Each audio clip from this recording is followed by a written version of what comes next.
September 19th, 1977, Youngstown, Ohio. That morning, 5,000 workers showed up at the Campbell Works of Youngstown Sheet and Tube Company.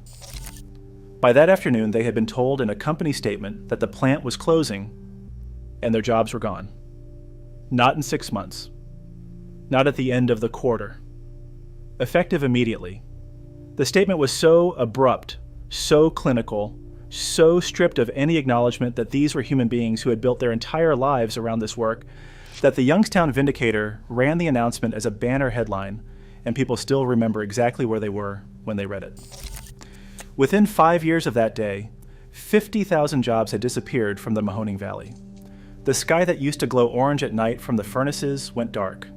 The bars that opened at 6 in the morning for workers coming off the night shift went quiet. The communities that had been built on 3 generations of mill wages began hollowing out in a way that is never fully reversed. Locals called it Black Monday. The rest of the country barely noticed. Here is what they were doing in Youngstown on the Saturdays before Black Monday arrived, in the specific window of the early 1970s, when the steel wages were still coming in and the end had not yet announced itself. They were riding motorcycles on roads that the national motorcycle press never photographed, in a state that the motorcycle industry never properly acknowledged, in a culture that was tougher, more mechanically competent, and more self-reliant than anything California produced, and more organized and purposeful than anything New York produced. Ohio, in the 1970s, the most underrated motorcycle state in America. And this is why. There is a specific irony at the center of the Ohio motorcycle story that almost nobody has stated plainly. The American Motorcyclists Association, the organization that governs American motorcycle culture, that sanctions races, that issues regulations, that decides what a legitimate motorcycle club looks like and what an outlaw one looks like, chose Ohio as its home. Not California, not Texas, not New York. Ohio. The AMA has been headquartered in the Columbus area for decades, currently in Pickerington, just east of Columbus, where the Motorcycle Hall of Fame stands as the permanent archive of everything American motorcycle culture has ever produced.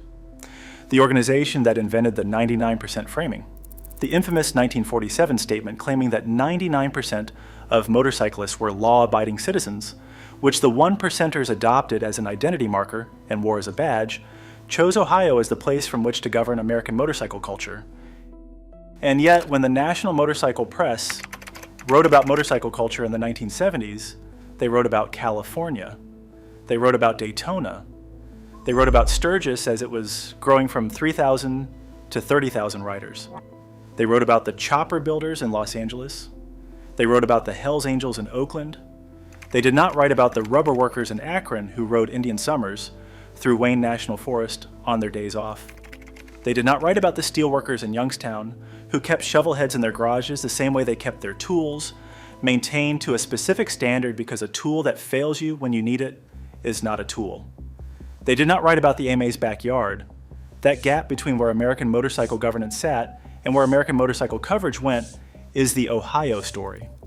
The most important institutional address in American motorcycling was here. The riders who produced the most honest, most skill-intensive, most self-reliant motorcycle culture of the 1970s were here, and the national press was somewhere else entirely. To understand Ohio motorcycle culture in the 1970s, you have to understand what the state's industrial geography produced in terms of the kind of men who rode. Youngstown. The Mahoning Valley. Second only to Pittsburgh in national steel output at its peak. By the early 1970s, Youngstown was producing steel that went into everything from automobile bodies to structural beams to the reinforcing rods inside concrete buildings across the eastern seaboard. The mills ran 24 hours. The shifts rotated. The men who worked them came home with a specific kind of exhaustion, physical, total, earned, and they spent their days off doing things that gave them control over something. For a significant portion of them, that thing was a motorcycle. The connection between mill work and motorcycle maintenance is not metaphorical. It is literal. A man who spends his working life in a steel mill understands metallurgy in a practical sense that no amount of reading can replicate. He understands the difference between a fastener that is tight and a fastener that has been over-torqued. He understands heat cycling, what happens to metal when it gets hot and cools repeatedly over thousands of cycles. He understands why maintenance schedules exist and what happens when they are not followed. He brings all of that understanding to a shovelhead in his garage on a Saturday morning, and the result is a machine that runs because it is understood, not because it is new. Akron, the rubber capital of the world, Goodyear, Firestone, Goodrich, General Tire, all headquartered in Akron, all running massive plants that employed tens of thousands of workers through the 1970s. By the early 1970s, globalization was beginning to press the tire industry the same way it was pressing steel, but the money was still coming in. The wages were still good. The Saturdays were still available. Here is the specific irony that an Akron writer lived with every day. The men who made the tires were the most knowledgeable tire critics in America.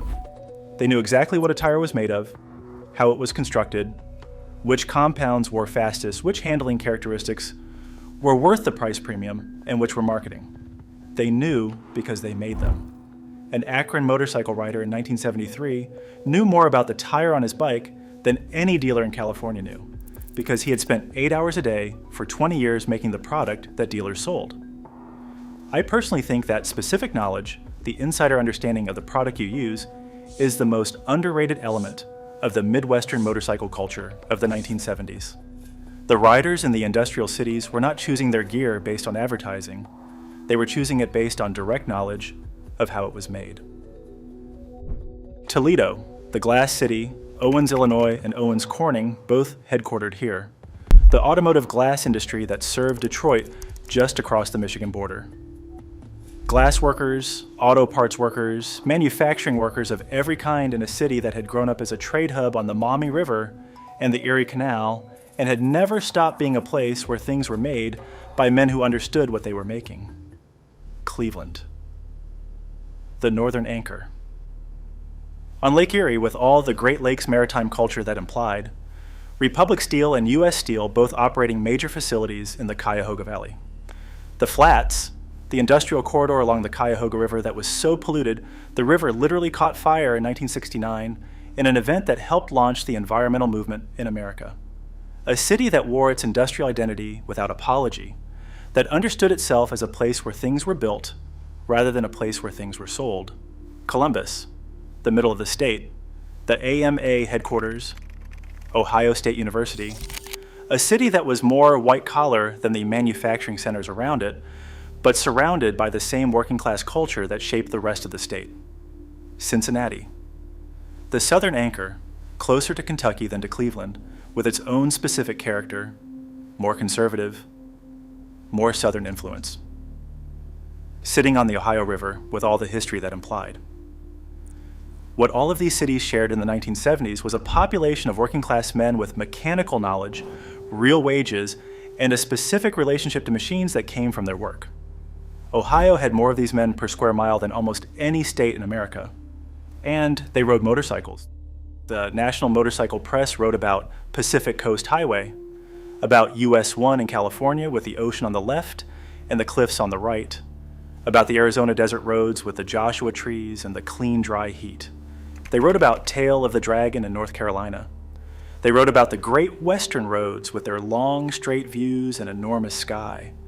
They did not write about State Route 555 in southeastern Ohio.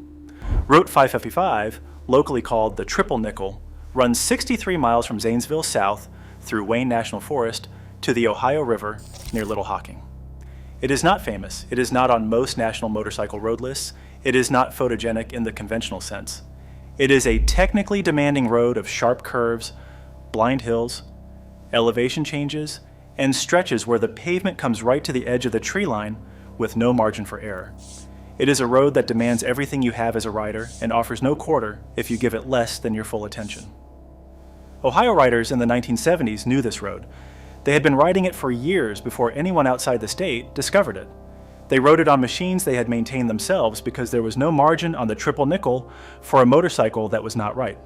A soft front tire on a blind downhill at speed on Route 555 does not give you time to assess the situation and develop a response. The road finds your weaknesses before you do. Route 78, Ohio's Dragon's Tail. a 20-mile stretch between Gloucester and McConnellsville through 180-degree switchbacks and steep terrain near Wayne National Forest and Burr Oak State Park. Not California. Not dramatic sky and ocean. Dense green Appalachian foothills, technical road, very little traffic, and the specific satisfaction of riding something that requires skill to ride well. The Hocking Hills Scenic Byway. State Route 374 through Hocking Hills State Park, 25 miles of tree-lined curves, sandstone outcroppings, creek crossings, elevation changes, and the specific quality of riding through ancient geological formations at your own pace with nobody watching. Old Man's Cave, Ash Cave, Conkle's Hollow. Cedar Falls. These are not famous motorcycle destinations, they are Ohio, doing what Ohio does, providing something real without presenting it for admiration. US Route 50, the old east-west highway across Ohio from Cincinnati, through Athens to the West Virginia border, following the Ohio River for stretches and cutting through river towns that had been there since before Ohio was a state. Marietta, the first permanent settlement in the Northwest Territory, founded 1788. Meigs County, Gallia County. Country that carries American history in a way that California roads, for all their beauty, simply cannot. The Lake Erie shoreline. US Route 6 across the northern tier through Sandusky, Lorain, Cleveland, Ashtabula. 262 miles of Ohio shoreline along the 11th largest freshwater lake in the world. In the 1970s, before Ohio Bike Week was formalized, the Lake Erie shore was a natural gathering point for Ohio riders coming north for a summer weekend. The flat straightaways of the lake plain gave way to the industrial character of Lorain and Cleveland, and the quiet farmland of the western lakeshore. A different character entirely from the southern Ohio Appalachian roads, but equally legitimate, equally specific, equally Ohio. I personally think the diversity of Ohio's motorcycle roads is the most underappreciated fact in American motorcycle geography. You have Appalachian technical roads in the southeast that rival anything in the southeast proper. You have flat prairie country in the west. You have Great Lakes shoreline in the north. You have river culture along the Ohio River in the south. You have rolling farmland in between. Most states specialize. Ohio contains multitudes. The Ohio rider of the 1970s knew something that the California rider didn't need to know. How to ride in 4 seasons on roads that were not maintained for rider comfort. The 226 Motorcycle Buyer's Bible was built on exactly that kind of knowledge. Not the knowledge of what riding looks like in perfect conditions, but the knowledge of what riding requires when the conditions are real. Independent tire data, gear certification breakdown, pre-purchase inspection protocol, dealer scripts for the market we are actually in. It was $97, now it is $9. Link in the description. The American Motorcyclist Association's history in Ohio is the history of an organization that built its legitimacy by defining who the good riders were, and the definition was, for its first 30 years, explicitly racial. The AMA was founded in 1924. From its founding through the early 1950s, the organization's membership application included the statement that membership was limited to white persons only. For 30 years, the organization that governed American motorcycle culture, that sanctioned races, that issued club charters, that defined what legitimate motorcycle culture looked like, refused to include black riders. What this produced was not the absence of black motorcycle culture. It produced a parallel culture.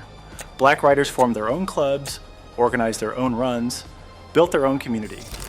In Ohio, in the industrial cities where black workers had moved during the Great Migration to take jobs in the steel mills and auto plants and rubber factories, that parallel culture was robust and visible and entirely ignored by the mainstream motorcycle press.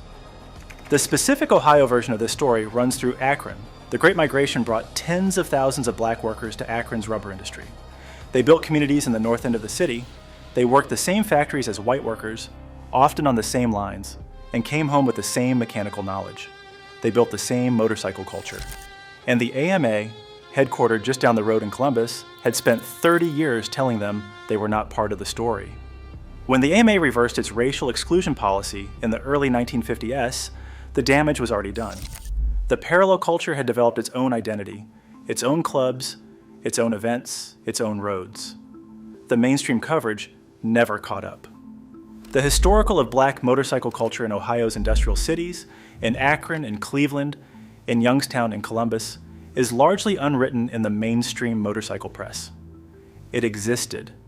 It was significant. It was built by the same kind of working class men with the same mechanical knowledge from the same industrial work. And it is the part of the Ohio motorcycle story that the national press came closest to not telling at all. While Pennsylvania had no major racing facility and New York's relationship with organized motorcycle racing was complicated by geography and politics, Ohio had Mid-Ohio. Mid-Ohio Sports Car Course opened in 1962 in Lexington, Ohio, a 2.4-mile, 15-turn road course built in the rolling hills of Morrow County by Les Griebling and several Mansfield area businessmen who wanted a place for weekend sports car racing. It was designed by following the contours of the land rather than imposing a geometry on them. The result was a circuit with no two identical corners, a series of challenges that tested every skill a rider had and rewarded consistency over aggression. Through the 1970s, Mid-Ohio ran Can-Am and F5000 automobile racing, bringing names like Dennis Hume, Bruce McLaren, George Fulmer, and Jackie Stewart to north central Ohio for competition on a circuit that the European drivers called surprisingly demanding for an American track. But the motorcycle racing presence at Mid-Ohio in the 1970s was the thing that connected the circuit to the broader Ohio riding culture. AMA road racing events at Mid-Ohio drew riders from across the Midwest who had been riding the Triple Nickel and Hocking Hills and Route 78 on their own time, on their own machines, and who came to Lexington to see what professional motorcycle racing looked like up close. The distance between the spectator fence and the racing line at Mid-Ohio was short. You could hear the engine note change as the rider adjusted the throttle for the keyhole. You could see the lean angle at the carousel. You could watch a professional do exactly what you'd been trying to do on Route 555 the previous weekend, carry speed through a corner on a motorcycle that weighed as much as yours and handle it better, and learn from what you saw. That education was not available in California unless you lived near Laguna Seca. It was not available in Texas. It was available in Lexington, Ohio, an hour north of Columbus, on a 2.4-mile road course that the AMA had been using as one of its most important national events for years. The Ohio racing culture fed back into the riding culture directly. Men who watched AMA races at Mid-Ohio on Saturday went home and rode the Triple Nickel on Sunday with a specific body of technical knowledge that casual riders in states without a comparable facility simply did not have. They had seen what a professional did differently from what they did. They went home and tried to do it. September 19, 1977. The date we started with. The Youngstown Sheet and Tube closure was not an isolated event. It was the first clear signal of something that had been building for years and would accelerate through the early 1980s into a full industrial collapse. By 1980, 50,000 jobs had disappeared from the Mahoning Valley. The unemployment rate in Youngstown reached nearly 25%. By 1982, Ohio's statewide unemployment reached 17.1%, significantly above the national average. What Black Monday ended in terms of motorcycle culture was the specific economic condition that had made the culture possible. The good years, the years when a steelworker's wages could support a shovel head and a family and a mortgage, and a Saturday, those years ended on a Monday in September 1977 in Youngstown and spread from there across Ohio's industrial cities through the early 1980s. Akron's rubber industry began its own collapse in the late 1970s as French, German, and Japanese tire manufacturers took market share that the domestic industry never recovered. Between 1980 and 2007, Akron's economic performance crashed by 70% as the tire companies that had been headquartered there for generations either sold to foreign ownership or shut their domestic operations entirely. The rubber capital of the world became a city trying to figure out what it was without rubber. Toledo's glass industry, its auto parts manufacturing, its industrial base, all beginning to show the same pressures. Cleveland's flats, already declining from the peak years of Great Lakes industrial production, accelerating into the long vacancy that would define the area for the next 2 decades. The motorcycle culture of the early 1970s was built on a specific economic foundation: steel wages, rubber wages, the wages of men who made things with their hands in factories that ran 3 shifts. When those wages went away, the foundation went away. The shovelhead in the garage stayed, but the Saturday afternoon to work on it became a Saturday afternoon looking for work instead. I personally think Black Monday is the most important single event in the history of Ohio motorcycle culture because it marks the precise moment when the conditions that had produced that culture began to dissolve. Not slowly, not gradually. On a specific Monday, in a specific city, at a specific plant, and then everywhere all at once, across the state. The Ohio motorcycle story does not end with Black Monday. It has an epilogue that is specific and important. The AMA Vintage Motorcycle Days, held annually at Mid-Ohio Sports Car Course in Lexington, became, over the years following the 1970s industrial decline, one of the largest vintage motorcycle gatherings in the United States. Riders from across the country came to Lexington, Ohio to show machines from the era we are discussing, the shovelheads and knuckleheads and early Japanese bikes that the Ohio working class riders had maintained and ridden and understood completely.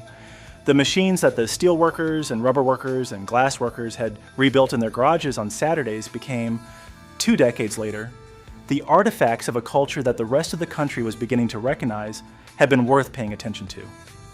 The Vintage Motorcycle Days at Mid-Ohio became the largest non-Sturgis vintage motorcycle gathering in the country, not by coincidence, but because Ohio had produced a culture that valued old machines and the knowledge required to keep them running. The AMA Motorcycle Hall of Fame in Pickerington, the permanent archive of American motorcycle culture, right there in the Columbus suburbs, right there in the state that the national press had been flying over on the way to California, preserves nearly 500 inductees, approximately 100 motorcycles, and the entire documented history of American motorcycle competition and culture. It sits in Ohio because Ohio chose it, and Ohio has always understood that what happened here mattered, even when the rest of the country was looking somewhere else. That is the Ohio motorcycle story in one image, the Hall of Fame. In the state nobody covered, housing the history that belonged to everyone.